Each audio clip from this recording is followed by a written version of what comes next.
And joining me now is the House Majority Leader, Democratic Congressman Steny Hoyer of Maryland. Congressman Hoyer, welcome back to Meet the Press, sir. Thanks, Chuck. Glad to be with you. All right, let me start with that last.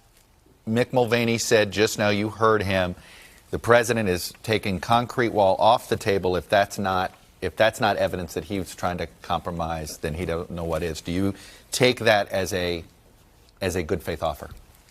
It is an offer he made, and it'll be discussed.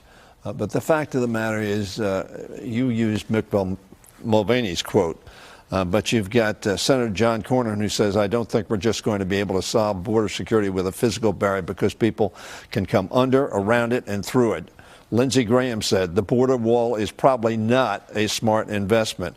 Mike McCall, the chairman of the Homeland Security Committee in the last Congress, said, you have to understand, too, that a 30-foot concrete wall is a very expensive proposition, and there are a lot of other things we can be doing technology-wise to make it a smart border that's more effective and more cost-efficient. So this is not a Democratic position. This is a pretty broad position that this does not make sense. What we ought to do is open up the government first. And that's what we're going to do. We passed legislation last Thursday that would open up the government. I would hope that Senator McConnell would take the responsibility as the leader of the co-equal branch of government, the legislative branch, and send this to the president. That would open up government, would start serving the American people. Do you regret not taking the deal that Vice President Pence offered, the ask for $2.5 billion, and maybe you could have said, here's more money for border security?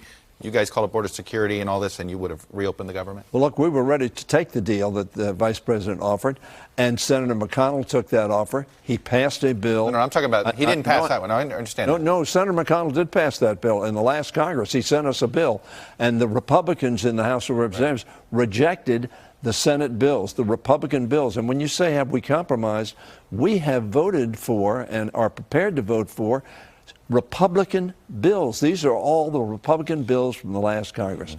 And as a matter of fact, Chuck, as you know, we're going to make every effort to open up government next week. We're going to offer 2 bills to open up the financial services, which will make sure that taxpayers get refunds. We're going to open up ag to make sure that people get food stamps. We're going to open up HUD in order to make sure that housing vouchers and the interior so people can use their parks. Let me ask you this. When is enough enough? I want to play a clip from a guy named Steny Hoyer to you from 2011. Take a listen. Okay.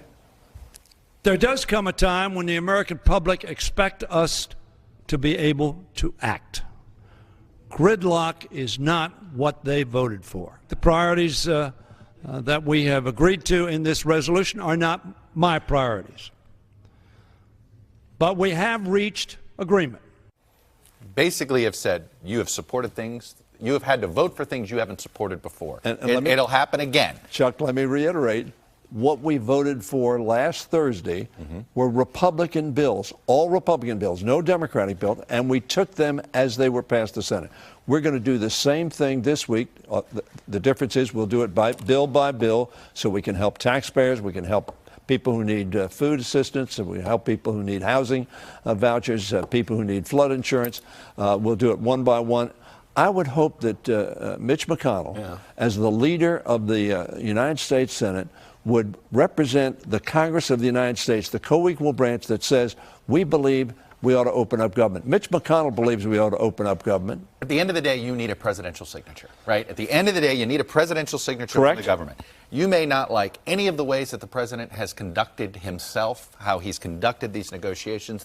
You could claim they've not been in good faith. When is it, though? That's pretty close to when is it, fair enough, but when is it your responsibility to say, these federal workers got to get paid, and I may have to eat this?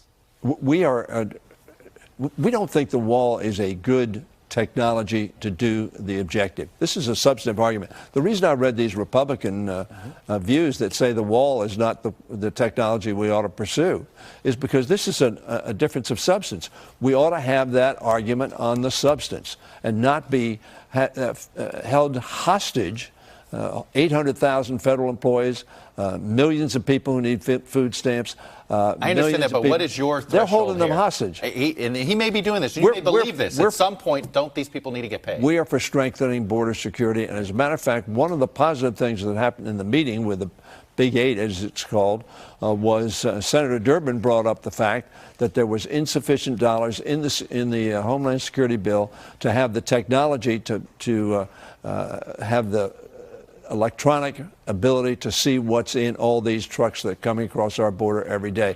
We're prepared to negotiate on that. Are you willing to give them anything on a fence? Chuck, if it's a steel fence and they doesn't call it a wall, can you accept that? Chuck, let me say, we've done fencing in the past, as you know. So you'll do it in the future? We've done fencing in the past. However, what is happening today, and hopefully the administration will come, the administration has not come up with any specific plan as to how they're going to spend this money.